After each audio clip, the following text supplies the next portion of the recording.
अब मैं एक और चीज़ की तरफ आता हूँ, जो हुकूमत के मसाइल हैं जिस पर हमारा मीडिया बात नहीं करता। एक एहतजाज है जो 16 तारीख से शुरू होना है, जिसका ताल्लुक़ नामूस रिसालत से है, और उसमें उन हुकूमत का और उनके दरमियान एक मुआहदा हुआ। अभी हमें नहीं पता कि हुकूमत किस तरह उस मुआहदे पे अमल दरामद करेगी, होता है या नहीं होता। लेकिन दूसरी तरफ से ये ऐलान आ चुका है कि अगर हमारा मुआहदा उस पर अमल दरामद नहीं हुआ तो हम एक तहरीक चलाएँगे। माजी में इसमें कोई शक नहीं कि रिजवी साहब जब ज़िंदा थे तो बहुत बड़ा वो इज्तिमा करते थे। अब उनके बेटे हैं, लेकिन वो जहाँ जहाँ भी, जिन शहरों में भी वो गए हैं, हालांकि नेशनल मीडिया ने टोटल एक ब्लैकआउट किया हुआ है, लेकिन उनके जो इज्तिमा हुए हैं वो बहुत बड़े इज्तिमात हुए हैं।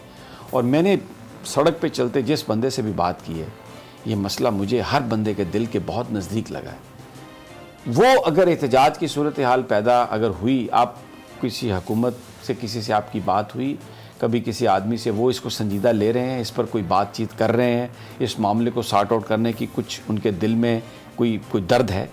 बात तो मेरी किसी से नहीं हुई, लेकिन समी साहब मैं ये समझता हूँ कि अगर हुकूमत के लिए कोई वाहिद और सबसे बड़ा कोई चीज़ चैलेंज हो सकती है ना, तो यही होगा अगर तहरीक लब्बैक ने दोबारा धरने का ऐलान कर दिया। उसकी वजह यह है कि तहरीक लब्बैक के साथ लोग क्यों हैं, जो उसको क्यों सपोर्ट करते हैं, उनके उस नारे की वजह से। जब वो नबी करीम सल्लल्लाहु अलैहि वसल्लम की शान की बात करते हैं, ख़त्म नबूवत की बात करते हैं, जब वो गुस्ताखान रसूल के ख़िलाफ़ बात करते हैं। देखें, अगर तहरीक लब्बैक ने ऐलान कर दिया धरने का, और उन्होंने ऐलान कर दिया मार्च का, उन्होंने ऐलान कर दिया फैज़ाबाद की तरफ आने का, इस ऐलान के साथ ही ये सबसे बड़ी हुकूमत के लिए चैलेंज होगा। नहीं तो हुकूमत ने अगर एक जो मुआहदा किया है, तो अगर फौरी तौर पर उस पर वो अमल दरामद नहीं कर सकती तो उनको गुफ्तगू में एंगेज करना चाहिए, इस पर पब्लिकली बात होनी चाहिए, ताकि वो जो ये एक तासुर ना जाए कि हुकूमत इसको दबाने की कोशिश कर रही है। क्योंकि जो लोग भी आके ये कोशिश करते हैं कि आप इसको दबा दें, इस पर बात ना करें, ये ना हो, वो ना हो, वो मुझे नहीं लगता कोई वो इसकी जो संजीदगी है या इसकी जो सेंसिटिविटी है उससे पूरी तरह बाखबर या आगाह है। ये बात आप दुरुस्त कह रहे हैं, और ये अगर दोबारा ऐलान हो गया तो हुकूमत के लिए बहुत मुश्किलात होंगी। इंगेज करना चाहिए। और आपको क्या मसला है, आप ले आए पार्लियामेंट में मामला, आप करवा लें वहाँ पे बहस। और अगर आपकी पार्लियामेंट, या तो आप कायल कर लेना, आप तहरीक लब्बैक को आपने क्या कमिटमेंट दी, यहाँ पार्लियामेंट में लेके जाएंगे, आप पार्लियामेंट को मुतमईन कर लें, उन्हें बताएं कि ठीक है। और दूसरी एक और बात है सदीक जान, कि इसमें कोई शक नहीं कि इस वक्त जो दुनिया की जो पॉलिटिकल डिवाइड है जिस तरीके से है, उसमें फ्रांस जो है एक बहुत बड़ा मुल्क है।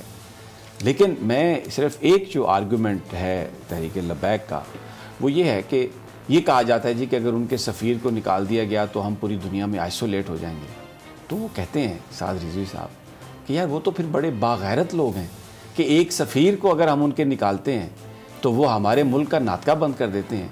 तो हमारे सरकार पर अगर कोई इस तरह की उनकी शान में कोई गुस्ताखी करता है तो हम क्यों उस तरह का रिएक्शन नहीं दे सकते, और वो सिर्फ अपने एक सफ़ीर के लिए। बंदा उस आर्गूमेंट के आगे लाजवाब हो जाता है सदीक जान। बिल्कुल, ये प्राइम मिनिस्टर ने जो पिछले दिनों एक इंटरव्यू में बात की थी, वो ये कहते हैं, हाँ जी, वो ये कहते हैं कि जब बहुत से मुस्लिम मुल्क मिलके कोई कदम उठाएंगे तो उसका असर होगा। अगर अकेले के मुल्क कोई भी प्राइम मिनिस्टर को चाहिए ना कि ये बात वो खुलकर कहें लोगों से, इस पर ओपन डिबेट कराएं, क्योंकि प्राइम मिनिस्टर तो खुद एक आशिक रसूल है।